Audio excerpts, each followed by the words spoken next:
Alright, so this is a continuation to the video I posted, Prerequisites for Headstand, so that covered a lot of mobility and strength and prep.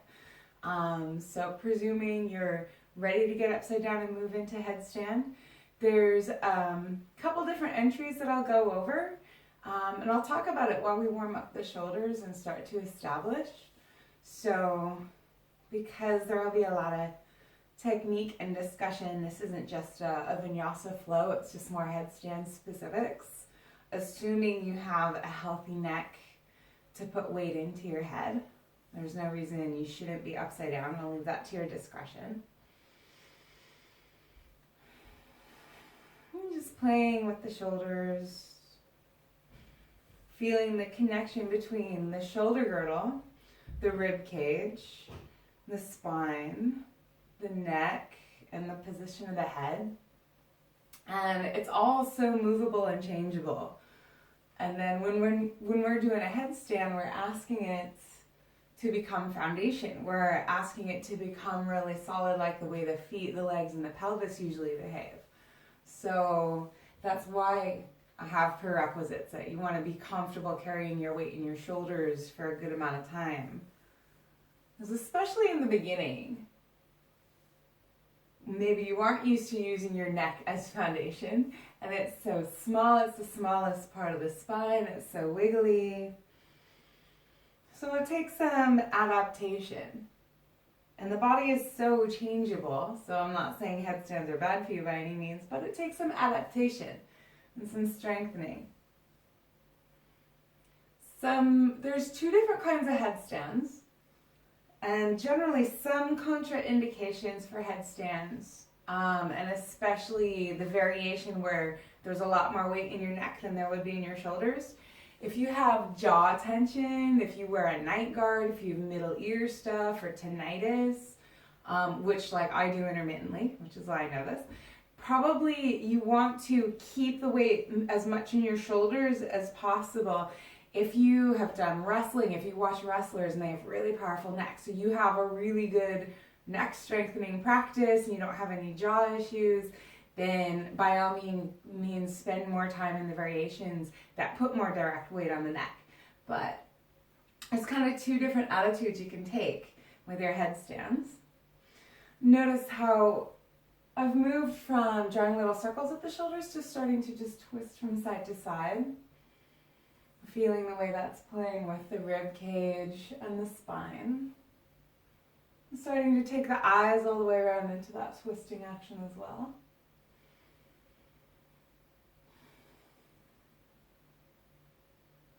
And something I talk about quite a lot, that's still really relevant here, pick up the back of your tongue. Pick yourself up from the base of the vocal cords. This will hopefully level your jaw. So getting tall is not this.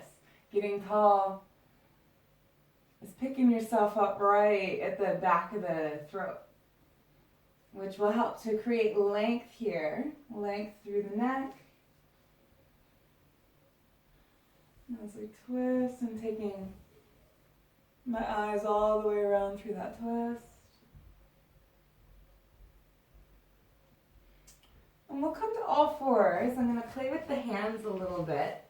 So as I said, there's kind of two different ways to create the foundation of your headstands. One of them requires the wrists and the hands to be a little bit more awake, a little more flexible. Just getting into the front and back of the hands.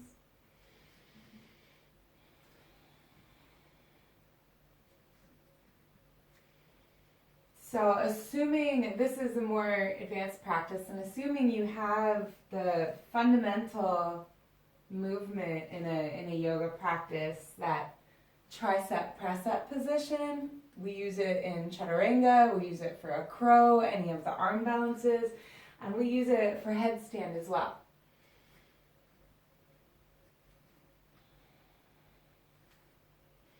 So we'll just start with some little preps here, getting that 90-degree elbow framing to the side kind of shape. So I always describe it like action figure arms. So they hinge this way, but they can't really flap out to the side. So you got action figure arms. They're just hinging from the shoulders this way. My elbows are staying at a 90 degrees for the moment. But this is the concept, yeah? So I'm going to come to all fours. My intention is to keep the elbows in.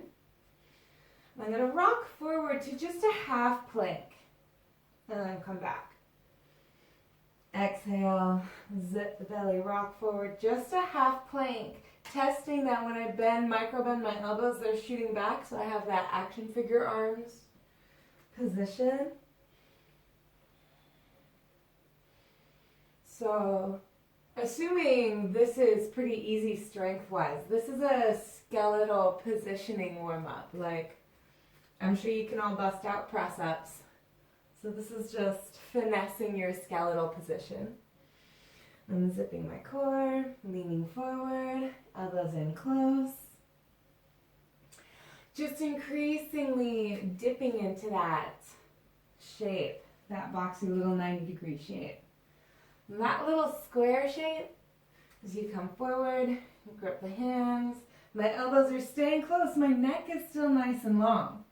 And you're getting into that 90-degree shape. Now if your knees are up in chaturanga or knees and down in half plank, it's kind of essentially the same work. I just started on my knees so that I'm not too distracted with the core work. As I heat up, you want your guns to wake up. You want it to be here. Yeah. So just a couple more here. And if you really keep that frame, at no point do you ever lose your neck. If the elbows, watch what happens if I do it wrong. If my elbows pop out to the side, my shoulders want to start creeping into my jaw. And so I'm losing that length and that structure. The elbows in preserves your neck. Yeah, and that's true when we're upside down.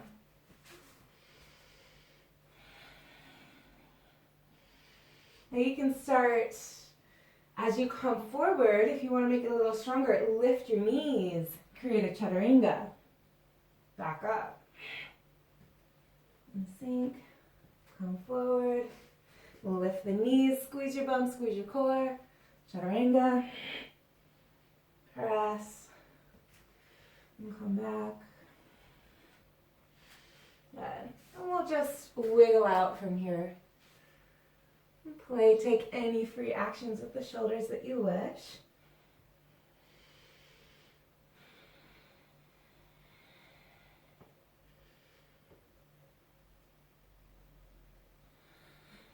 Again, I'm going to bring the hands in and just drip one elbow and then the other. Creating a little bit of a twisting action along the spine. Just massaging out.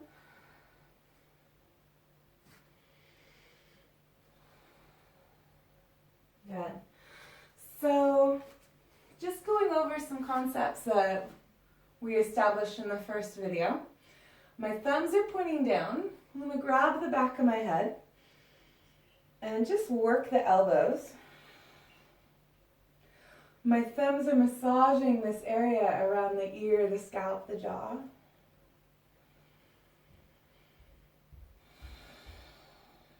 As I pick myself up so my neck is nice and lengthened up. And then I'm going to frame, after massaging the elbows a couple of times here, I'm massaging the movement in the shoulders by moving the elbows. I'm going to point the elbows forward. So I have this frame, and notice this is along that same spectrum, that action figure arms. So my elbows are the same width as my shoulders. As I draw them up. And then my hands, instead of being way down, they slide up a little bit higher. So now the platform of my arms is higher than my skull, if that makes sense.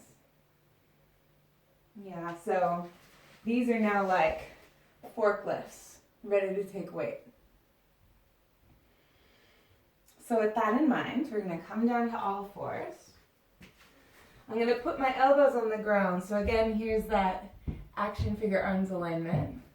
I'm going to lace my fingers, but the blades of both pinkies get to be on the floor. So I'm going to put the blades of the pinkies on the floor, thumbs are up. I'm not going to quite put my head on the floor yet.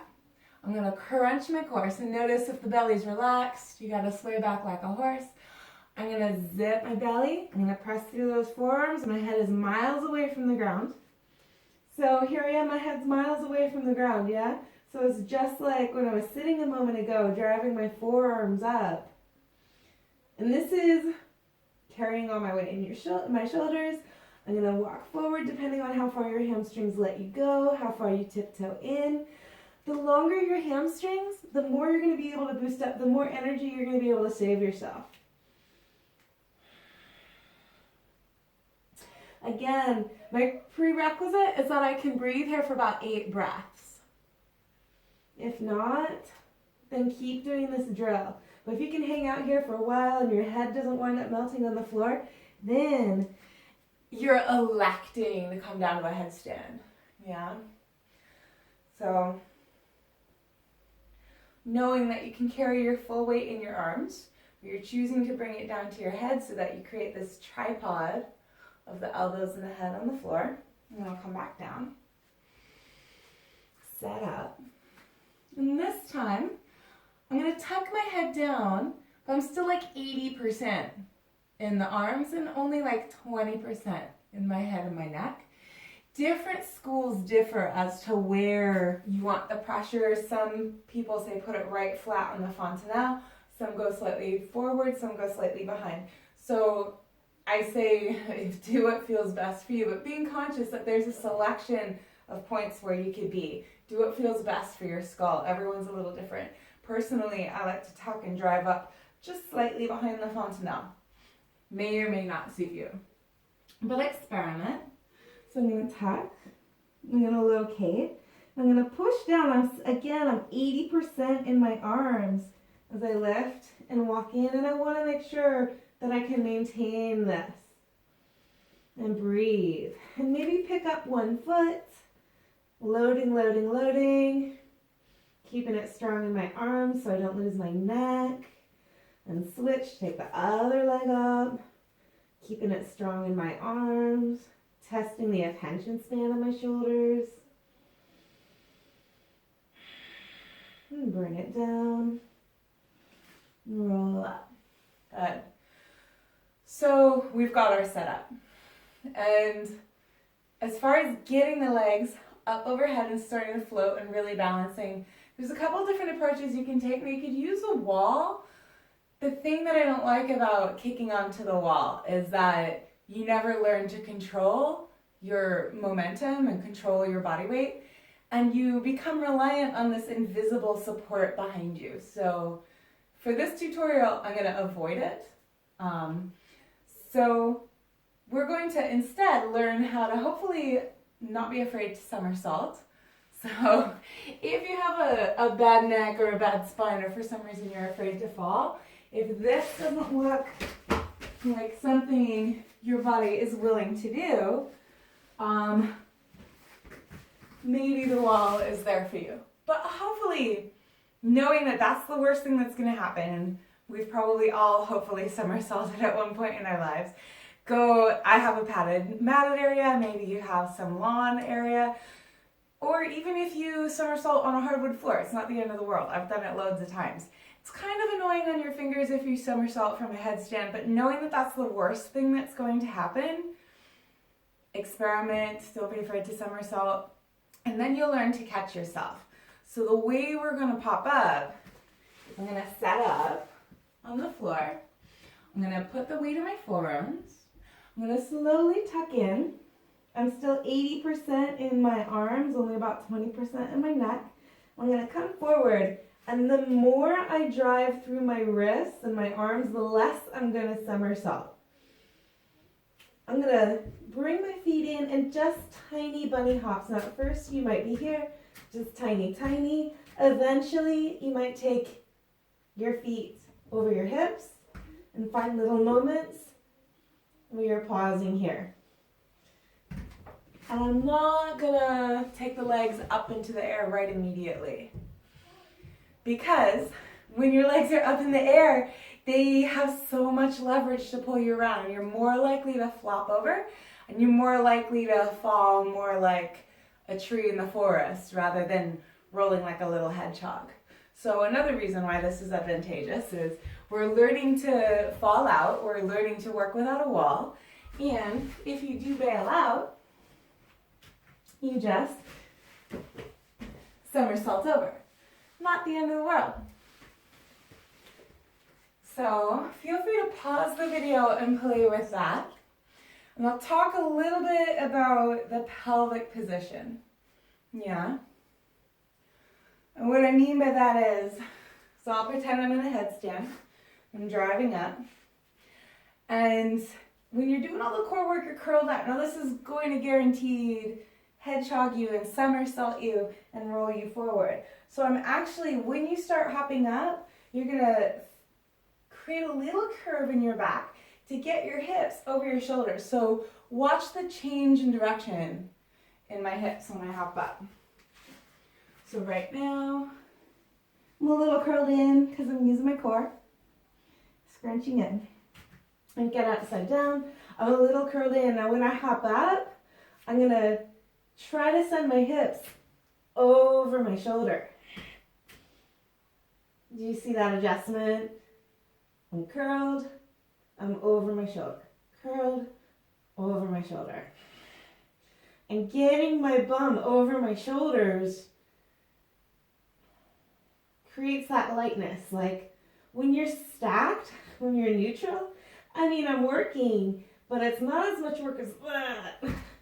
When you're out of alignment, it's a ton of work. So actually getting, if this is my shoulders and this is my pelvis, getting my pelvis up over my shoulders, realigning and finding that lightness is such a path of discovery. So if you go too far, you somersault, no big deal. If you come back and you try again. So I would advise practice somersaulting and then hopping up, and then you can think about taking the legs straight up in the air. And with that, then again, it's about pelvic awareness.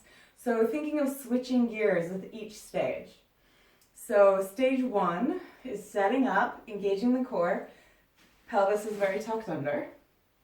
Stage 2, when I'm hopping up and getting my bum over my shoulders, I'm a little more tailbone up to throw it up over. When my legs straighten, I'm trying to lengthen this out again. So I'll demonstrate. So I'm here, I'm going to brace, I'm 80% in my arms. I'm going to tuck, engage my core. I'm going to get upside down and walk in as far as I can so I don't have to jump as much. Notice for the first switch in my hips. Yoop. Yeah, there's a good curve in my back to help bring my weight over my shoulders. Now watch as I straighten my legs, and I'm taking my legs together, together, together. No spaghetti legs. I'm going to curl my bum under, which actually helps to stabilize my center of gravity. So I'm crunching. I'm using my bum. I'm going to start really pointing my toes. I'm tucking my floating ribs in.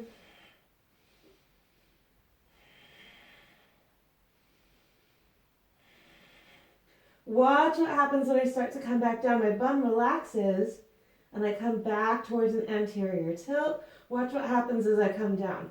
I curl, curl, curl, curl. So there's moments of time when I'm curled, when I'm anterior, and when the legs are straight. Again, I come back to this real hollow tuck.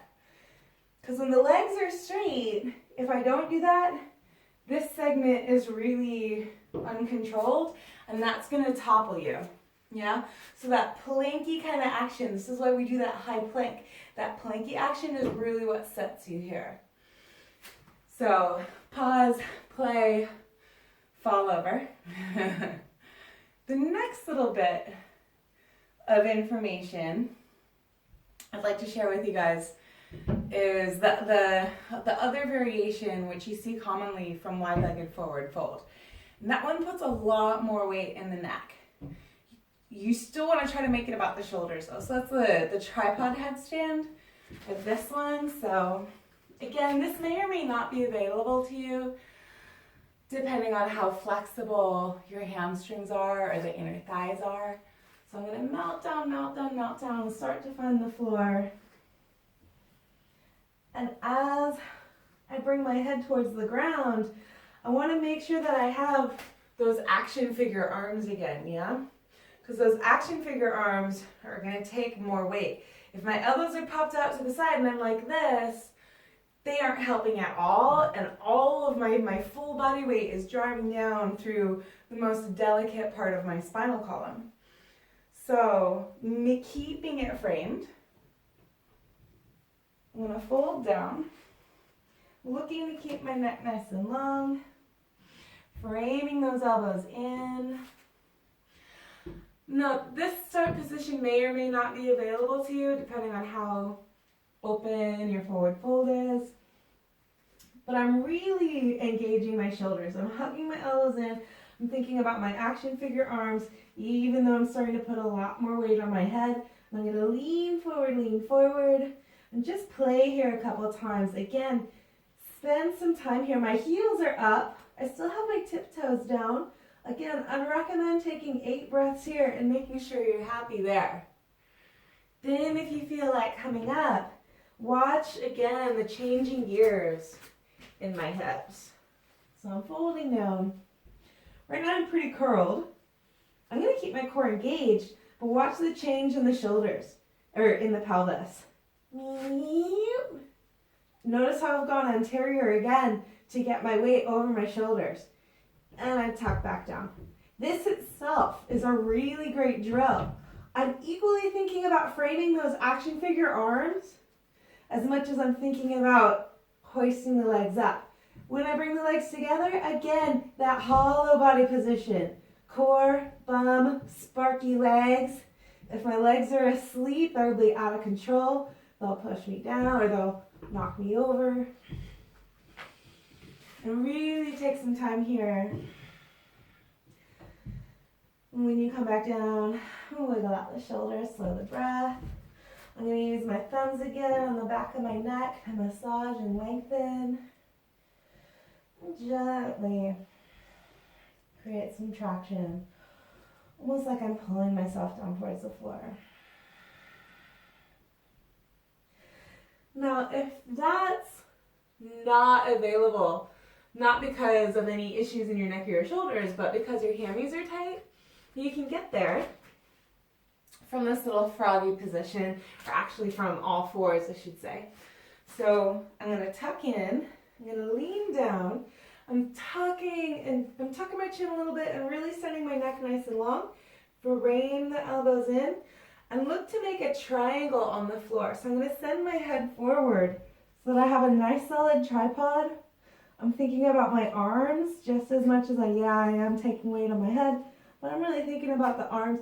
And then watch, I'm just going to put my knees on that stack, stacked with gravity. Think architecture. So I'm thinking of taking the weight through the skeleton of my forearms, just finding balance here. Then starting to use your strength. Again, notice the pelvic position. I'm tucked right now, but to get my hips over my shoulders, I go anterior. Then when I straighten my legs, again, it's posterior. Squeeze your bum, squeeze your core. When the knees bend, when I'm tucked in close, there's a little relaxation, a curve. Notice how the pelvis is swinging back. And as I come down, core, notice how the pelvis is tucking under once again.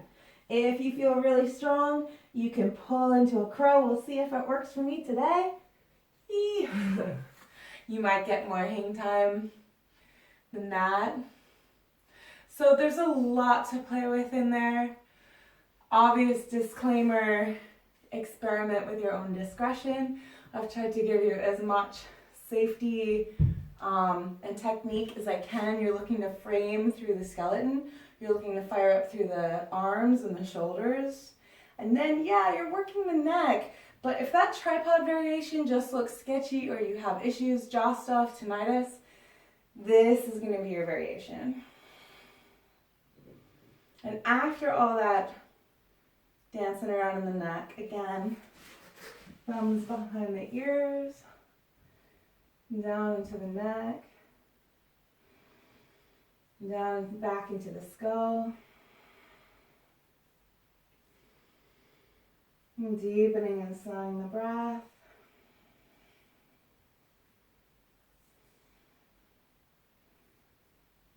spending some time in a child's pose, or starting to continue your practice, heading off towards more cooling forward folds, or maybe standing forward folds, seated forward folds. And stay with the body as you slow the heart rate down. Explore the shoulders.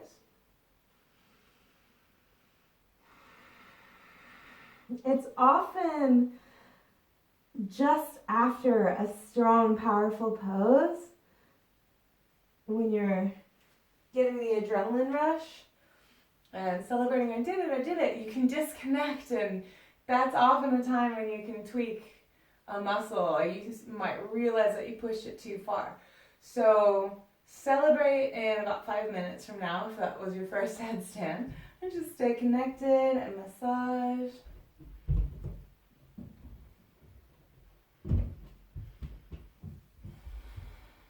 And see how that settles in your body. See how it feels tomorrow. Slowly building it up. Again, this takes adaptation to do it comfortably. It takes adaptation to know where the legs are when they're above you.